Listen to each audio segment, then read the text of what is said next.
Have you often asked yourself, why does the devil keep getting into your way? Always causing problems, confusion, disasters in your lives, in your family lives, in your children lives, in your work life, in your marriage life, in your friendship life. The devil continues to get into your way, robbing your emotions, your spiritual framework.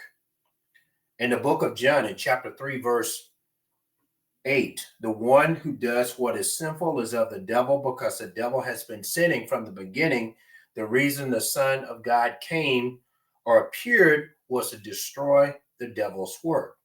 So the devil's work is something that we need to understand and realize how critical it is to turn away from the devil, because the devil has a plan. The devil wants to destroy your soul. The devil wants to blind you from God. The devil doesn't want you to have a relationship with Jesus Christ. In the book of James, in chapter 4, verse 7, submit yourselves then to God, resist the devil, and he will flee from you. Are you ready to flee from the devil? Do you have a plan in place? Have you turned your life over to the Lord? Or you have a plan in place? Have you turned your life over to the Lord? Are you living in truth? Are you on biblical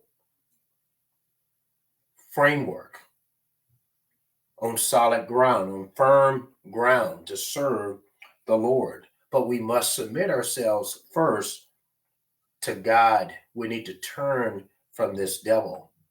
The devil will always seek to get into our way, but we need to resist him so he can flee from us, so we can be under the hand of God. In the book of First Peter, in chapter 5, verse 8, be alert and of sober mind. Your enemy, the devil, prowls around like a roaring lion looking for someone to devour. Think about the devil roaming around and looking for someone who is not of sober mind, someone who is not alert. How many people in this world that are not alert? This is why we run into multiple situations and circumstances.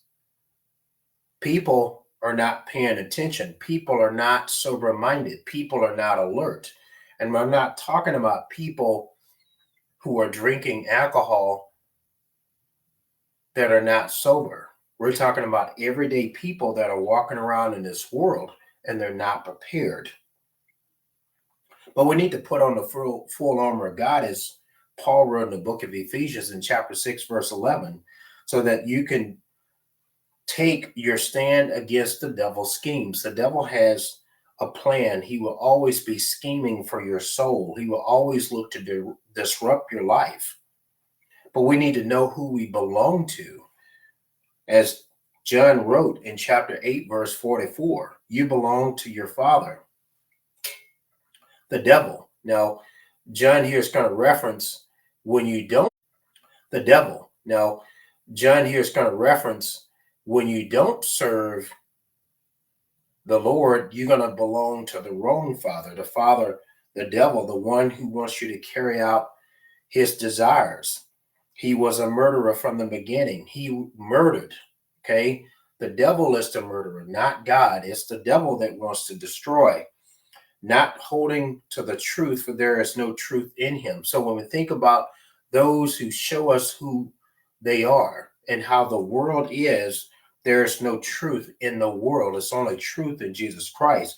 And when he lies, he speaks in his native language, for he is a liar and he's a father of lies. So the devil is comfortable by being the devil. The devil is comfortable by looking to destroy your soul. The devil is comfortable by being disobedient and going against God. The devil is comfortable with trying to destroy every soul in this world if we're not alert and of sober mind. But we need to understand where our struggles come from.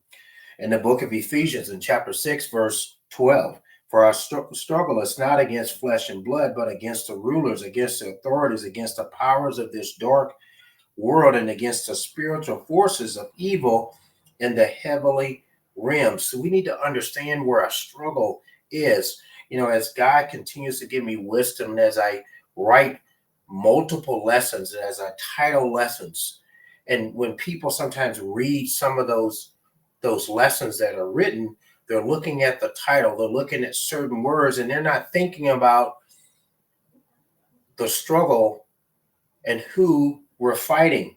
They're looking at the lesson from a worldly perspective. They're not thinking about the devil is behind all of this, no matter who the person is. And direct my footsteps according to your word. Let no sin rule over me. God can guide your life. God can give you the protection that you need. God can show you the way that you need to go, but you need to trust him. You need to love him. You need to walk in his ways. You need to walk in the newness of life. You need to believe through hearing and believing in repentance, coming to baptism and living a faithful life. That is the simple plan for everlasting life.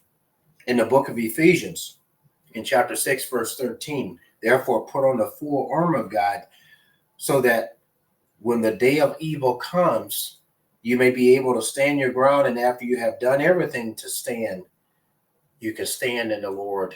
The Lord can guide your life. And it's time to stop allowing the devil to disrupt your life and taking you down the wrong path for destruction. The time is always in this present moment to be joined with the Lord and to live in the light for eternity in the presence of God and his kingdom.